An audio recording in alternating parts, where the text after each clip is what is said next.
Najmaldin Karim, governor of Kirkuk. A lot of things happened on the night of October 16. There were droves of people, thousands, on the streets, expecting that there will be an attack, a military attack on Kirkuk by the Shia militias with some elements of the Iraqi army. We were going among them and talking to them, encouraging them to support the Peshmerga forces, to support the forces that have been protecting Kirkuk from ISIS, from Al-Qaeda before that, from the terrorists, to support them so Kirkuk can remain safe and a place where everybody can live. Not just the Kurds, but Turkmens, Arabs, Christians. In Kirkuk from 2014 until the day I left, we had close to 700,000 internally displaced Sunni Arabs there. They were treated well, they were respected. We shared everything we had with them, actually. So that's what was going on. Then around midnight, we got a note from reliable place that the Iranian forces with the Shia militias were going to enter Kirkuk, and that the governor, which is myself, was a target. So we were able to elude them. We changed our place. We went from place to place. But then what happened is after midnight, apparently there had been some kind of a deal between some elements of the PUK who had no leadership position with the Iranians and with the Shia militias to abandon the front lines, the Peshmergas to abandon the front lines. These were the Peshmergas who were under command of the PUK. And then when that happened, of course, the whole thing collapsed, and we had to leave the city with tens of thousands of people who still remain outside Kirkuk. The situation, Kirkuk is really occupied by Shia militias. They also have what is called federal police, but the federal police are also the same thing. Sometimes they just change their uniform and do it. The security situation in Kirkuk is not good. ISIS is regrouping. ISIS never disappeared from Kirkuk, because when Hawija was taken by the Iraqi forces, there was no fight. They just gave it up, and they went home and they changed their clothes. There are people from Hawija.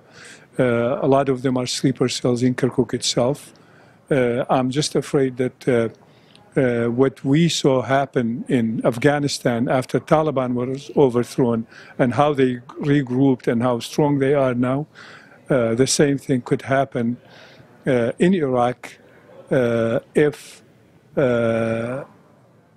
significant issues are not addressed with the Sunnis, with the Kurds, and governors in Iraq. I think the Shia militias are part of the problem. They arrest people without any arrest warrant.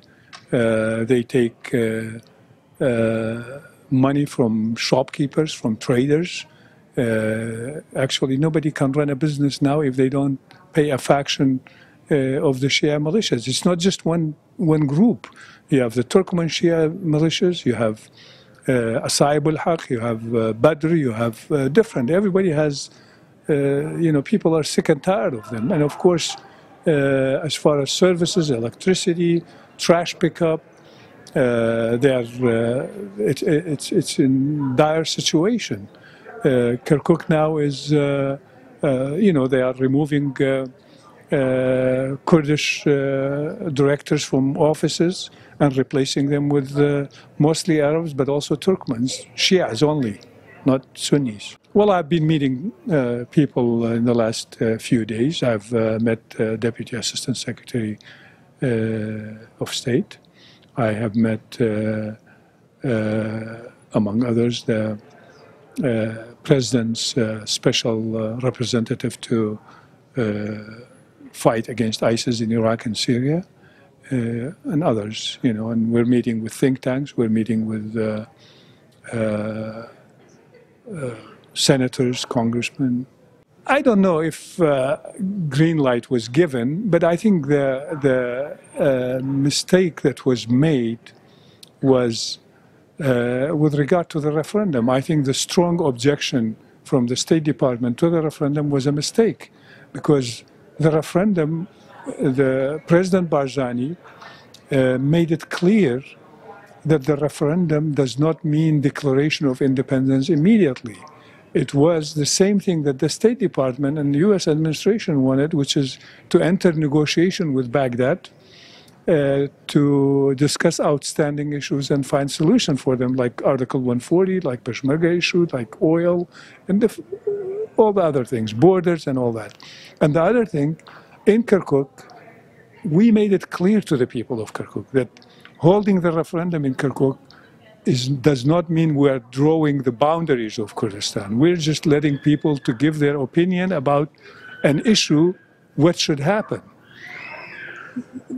People of Kirkuk voting for the referendum was not different from the Kurds, Iraqi Kurds, who voted in Washington or in Stockholm or in Berlin or in other places. I think from the impression I get is America has come out actually in support of strong Kurdistan, in support of KRG.